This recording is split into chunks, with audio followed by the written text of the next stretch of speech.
20 آیتیں ایسی ملتی ہیں جن میں اللہ نے اپنی اور اپنے رسول کی اطاعت کا اکٹھا ذکر کیا ہے، یعنی اطیعوا اللہ و اطیعوا الرسول، اطیعوا اللہ و رسولہ، یطیعون اللہ و رسولہ، اس طرح کی آیتیں آپ قرآن مجید میں پڑھتے ہیں، یہ 20 کے قریب ہے جہاں اللہ کے رسول کی اطاعت کا اکٹھا ذکر ہے، اور 18 کے قریب قرآن مجید کی وہ آیات ہیں جہاں صرف رسول کی اطاعت کا ساتھ اللہ کی اطاعت کا ذکر نہیں ہے۔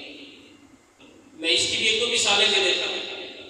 سورہ النور کی آیت نمبر 56 اللہ سبحانہ و تعالیٰ فرماتا ہے اقیموا الصلاۃ وآتوا الزکاۃ واطیعوا الرسول، فرمایا کہ نماز قائم کرو، زکات ادا کرو، واطیعوا الرسول، اور رسول کی اطاعت، یہاں پہ اللہ نے اپنی اطاعت کا ذکر نہیں کیا۔ اور پھر سورہ النساء کی آیت نمبر 80 وَمَن يُطِعِ الرَّسُولَ فَقَدْ أَطَاعَ اللَّهَ، وَمَن يُطِعِ الرَّسُولَ، جس نے رسول کی اطاعت، یہاں پہ اللہ نے اپنی اطاعت کا ذکر نہیں کیا، فقط رسول کی اطاعت کا ذکر کیا۔ فَقَدْ أَطَاعَ اللَّهُ، اس نے اللہ کی اطاعت کر لی۔ اللہ کے رسول کی اطاعت میں اللہ کی اطاعت داخل ہے، اور دوسری طرف قرآن پاک میں ایک آیت بھی ایسی نہیں جہاں اللہ نے صرف اپنی اطاعت کا ذکر کیا ہو اور ساتھ رسول کی اطاعت کا ذکر نہ کیا ہو۔ اس طرح کی قرآن پاک میں ایک آیت بھی نہیں ملے گی۔ الحمد سے بالناس تک پورا قرآن مجید پڑھ لیجیے، جب بھی اللہ کی اطاعت کا ذکر آیا تو ساتھ رسول کی اطاعت کا ذکر بھی آیا ہے، یعنی دو اطاعتوں کا اکٹھا ذکر آیا ہے۔ تنہا اللہ کی اطاعت کا ذکر پورے قرآن میں نہیں آیا، رسول کی اطاعت میں بغیر ہے، یعنی یہ نہیں ہے کہ اللہ کہ صرف اللہ کی اطاعت کرو۔ اپنی اطاعت کا اکیلے ذکر اللہ نے اس لیے نہیں کیا، اگر اللہ اپنی اکیلی اطاعت کا ذکر کر دیتا تو رسول کی بارگاہ سے کترانے والے منافقین کو ایک آیت کی دلیل مل جاتی ہے، دیکھو بھلے ایک ہی آیت صحیح ہے، بس رسول کی تو کوئی ضرورت نہ رہی، وہ رسول کو نگلیکٹ کر دیتے، نظر انداز کر دیتے، رسول کو چھوڑ کر ڈائریکٹ اللہ سے تعلق قائم کرنا چاہتے۔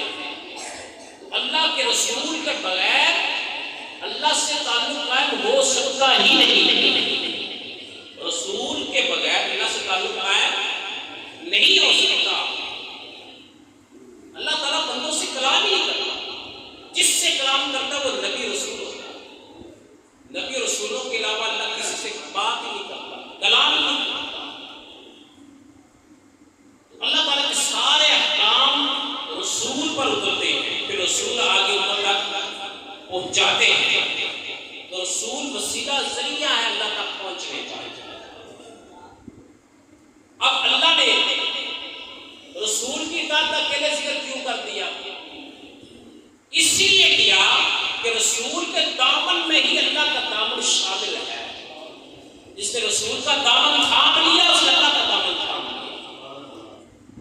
اللہ نے اپنی اکیلے اطاعت کا ذکر اس لیے نہیں کیا کہ جب بڑا ہاتھ میں ہے نا، بڑا اللہ اپنے درجے کے لحاظ سے بڑا ہے، رسول اللہ کے بعد ہے، آپ کا مرتبہ اللہ کے بعد ہے۔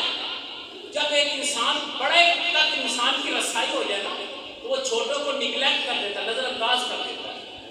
جس کا تعلق وزیر اعظم سے ڈائریکٹ قائم ہو جائے وہ نیچے والوں کو حیثیت دے گا، وزیر اعلیٰ سے یا نیچے MLA سے کیا ان سے تعلق کو رکھے گا؟ نہیں، کیونکہ اس کے اعلیٰ سے وزیر اعظم میں ڈائریکٹ تعلق قائم ہو گیا تو نیچے والوں سے اس کو ضرورت ہی نہیں رہے گی تعلق قائم کرنے کی۔